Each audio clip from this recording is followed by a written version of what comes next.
আসসালামু আলাইকুম প্রিয় দর্শক, প্রিয় মুসলিম ভাই ও বোনেরা।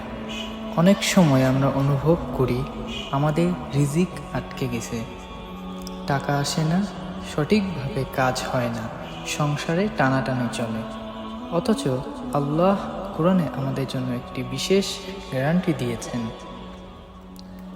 আল্লাহ পাক রব্বুল আলামিন সূরা আত-তাআলাকে বলেন, যে ব্যক্তি আল্লাহকে ভয় করে আল্লাহ তার জন্য পথ খুলে দিবেন এবং তাকে এমন জায়গা থেকে রিজিক দিবেন যা সে কল্পনাতেও করতে পারবে না। এখন শুনুন রাসূল সাল্লাল্লাহু আলাইহি ওয়াসাল্লাম একটি সুন্দর দোয়া, যা রিজিক বৃদ্ধির জন্য খুবই উপকারী। এর অর্থ, হে আল্লাহ, তুমি হালালের মাধ্যমে আমাকে হারাম থেকে রক্ষা করো এবং তোমার অনুগ্রহে আমাকে অন্য কারো মোকাপেক্ষী হওয়ার থেকে মুক্ত করো। এই দোয়াটি প্রতিদিন সকালে ও রাতে অন্তত 3 বার পড়ার চেষ্টা করুন। আল্লাহর উপর ভরসা রাখুন, ইনশাআল্লাহ রিজিকের দরজা খুলে যাবে।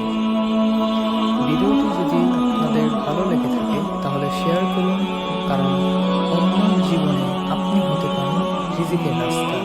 ট্রুথ ভয়েসের সাথেই থাকুন। অসংখ্য ধন্যবাদ। আসসালামু আলাইকুম।